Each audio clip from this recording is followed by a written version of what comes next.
रोटी car tyre. अजीब गांव नाम के गांव में दारा सिंह नाम का व्यक्ति एक ढाबा चलाता था। उस ढाबे में दारा सिंह सिर्फ रोटी बनाता था, दाल सब्जी कुछ नहीं बनाता था। लेकिन उसके बनाए हुए रोटी खरीदने के लिए औरतें लाइन लगाकर खड़ी होती थीं। वो उन रोटियों को अपने घर में प्लेट की तरह इस्तेमाल करती थीं। घर में सब उसके ऊपर खाना परोसकर खाते थे। ये स्टील प्लेट से भी ज्यादा टिकाऊ और ज्यादा दिन चलने के कारण औरतों ने स्टील प्लेट्स खरीदना ही बंद कर दिया। गुस्से में पति को मारने के लिए भी ये रोटी बहुत काम आते थे। बच्चे भी दारा सिंह से बड़े बड़े रोटियां बनवाकर उन्हें टायर की तरह इस्तेमाल करके खेलते थे। एक दिन एक न्यूज चैनल वाले दारा सिंह के ढाबे पर पहुंचे।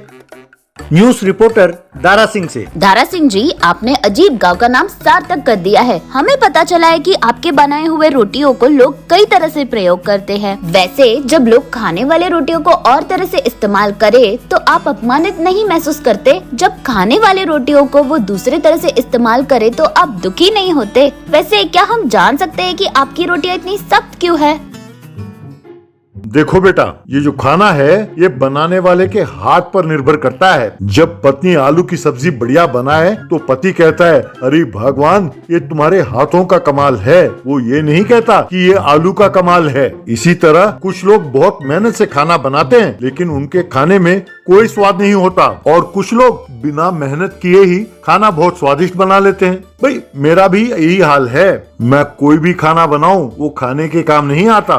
तुम्हें समझाने के लिए मुझे एक छोटा सा फ्लैशबैक बताना होगा। 2 साल पहले तक हम बहुत गरीब थे। मैं मजदूरी करके घर चलाता था। जो कुछ भी था उसी में मेरी पत्नी बहुत अच्छा खाना बनाती थी। एक दिन मेरी पत्नी बीमार पड़ गई, तब मुझे घर में खाना बनाना पड़ा। मैंने चावल पकाया तो हमारे बच्चे किताब के कवर चिपकाने के लिए उस चावल का इस्तेमाल करने लगे। वो कहने लगे कि मैंने बहुत अच्छा गोंद बनाया है। मैं लड्डू बनाता तो वो उसके साथ क्रिकेट खेलते। मैंने पनीर बटर मसाला बनाया तो वो सब सब्जी को साफ करके पनीर को इरेजर की तरह इस्तेमाल करने लगे। शुरू में मुझे बहुत दुख हुआ, लेकिन फिर मैंने ये सोचकर तसल्ली कर ली कि चलो मेरा बनाया हुआ खाना उनके कोई काम तो आता है। कुछ दिनों बाद मेरी पत्नी का सेहत और बिगड़ गया। डॉक्टर ने कहा कि इलाज के लिए बहुत पैसे खर्च होंगे और जिंदगी भर दवाइयाँ लेनी होंगी। तब मैंने पैसे कर्ज लिए और ये ढाबा खोला। शुरू में मेरे रोटी खाकर लोग मुझे गाली देने लगे, मुझे मारा भी, लेकिन धीरे धीरे उन्हें इन रोटियों का लाभ नजर आया।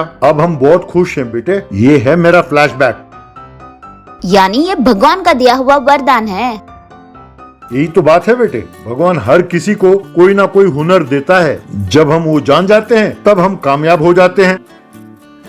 इस तरह उसका इंटरव्यू टीवी और न्यूज़पेपर में आने लगा। उस खबर को दूसरे गांव में मल्लेश नाम का एक पंचर वाले ने पढ़ा। उसे पढ़ने के बाद उसके जिंदगी में पहली बार एक उम्मीद की किरण जागी। तभी एक कार उसके पंचर की दुकान पर पहुंचा। ये क्या मल्लेश, 2 दिन पहले ही तो तुमने अगले पहिए का पंचर डाला था, अब फिर से पंचर कैसे हो गया?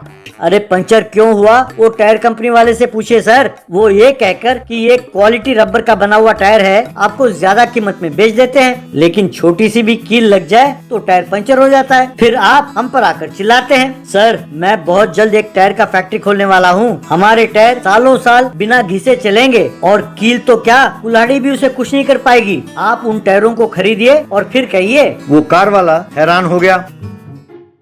मल्लेश दारा सिंह के पास आया।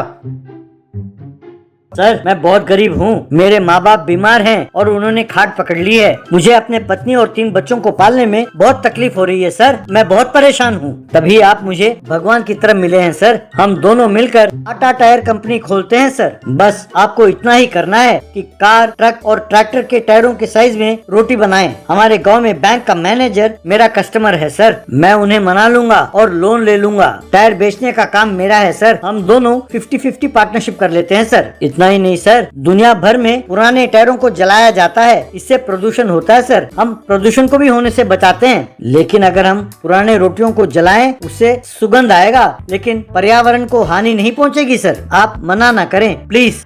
मैं भला क्यों मना करूंगा। तुम्हें देखता हूँ तो मुझे 2 साल पहले के दारा सिंह नजर आता है। ऊपर से तुम प्रदूषण की बात कर रहे हो, तो इससे ज्यादा मुझे और क्या चाहिए।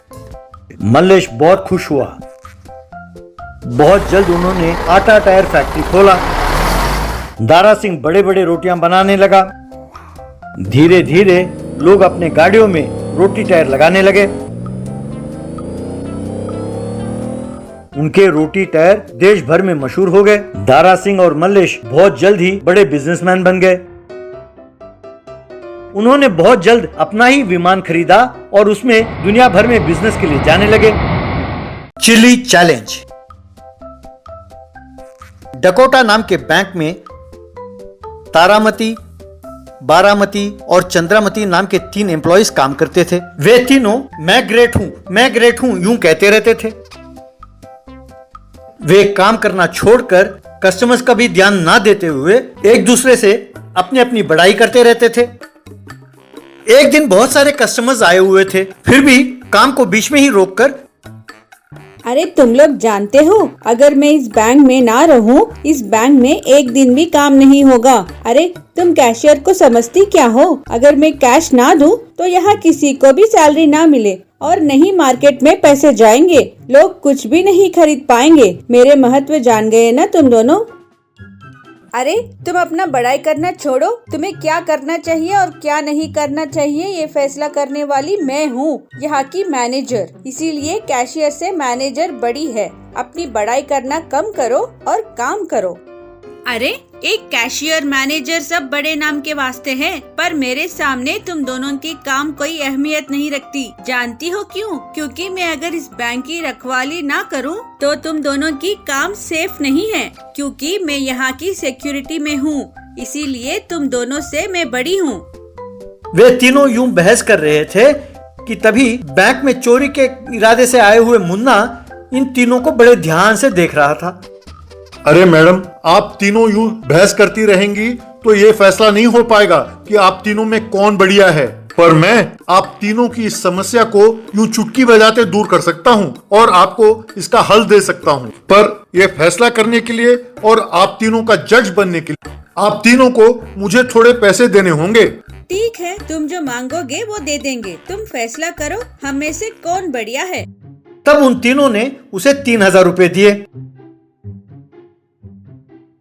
मैडम, बचपन में मेरे दादाजी ने एक नुस्खा प्रयोग किया था, वही अब आजमाएंगे।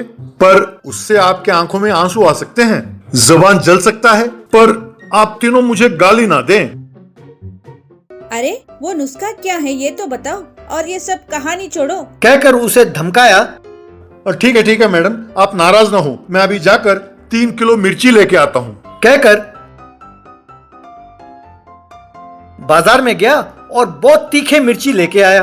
अरे ये क्या भाई, 3 किलो मिर्ची खरीद रहे हो? ये बहुत तीखे हैं। मैं समझता हूँ कि आधा किलो काफी होगा, और चाहिए तो बाद में आके ले जाना। नहीं भैया, इससे मुझे बहुत काम है। कहकर 3 किलो मिर्ची के साथ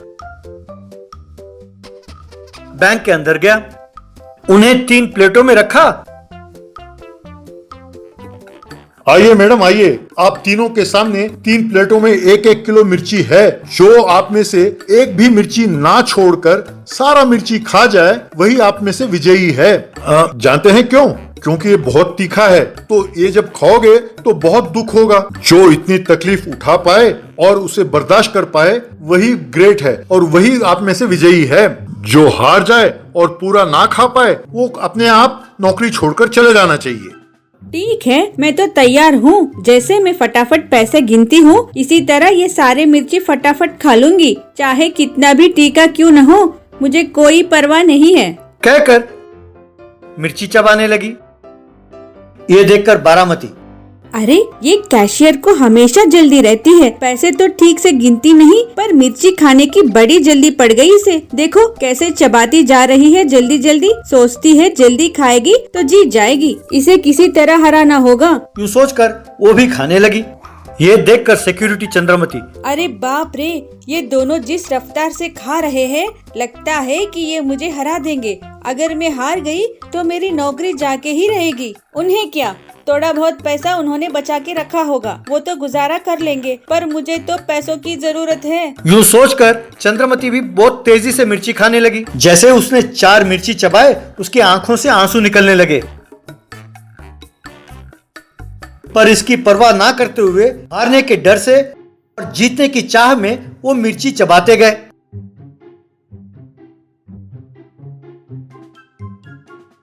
उनका चेहरे भी मिर्ची के रंग में बदल गए। उनके कानों से धुआं निकल रहा था, फिर भी परवाह किए बिना वो चबाते गए। यूं मिर्ची चबाते गए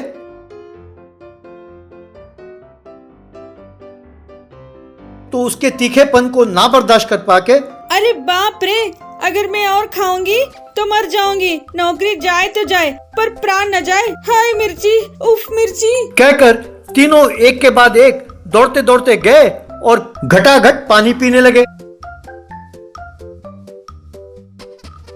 फिर भी जलन कम नहीं हुआ तो हाय मिर्ची, हाय मिर्ची, मिर्ची कम नहीं हो रहा है। मीठा ना खाए तो मर जाएंगे। कहकर मिठाई खाने बाहर दौड़े और बैंक में कोई नहीं था तो मुन्ना अकेला आराम से बैंक में से पैसे चुराकर उन सब के गठरी बांधकर इन जैसे पागलों के होते हुए चाहे कितना भी बड़ा बैंक क्यों ना हो, आराम से चोरी कर सकते हैं। कहकर सारा पैसा लूटकर चला गया। मिर्ची का जलन कम होने के बाद आराम से तारामती, चंद्रामती और बारामती बैंक की ओर आए। देखा कि सारा बैंक को लूटा गया है। वो सिर पीट कर रह गए। फिर उच्च अधिकारी आए और उन तीनों को नौकरी से बर्खास्त कर दिया।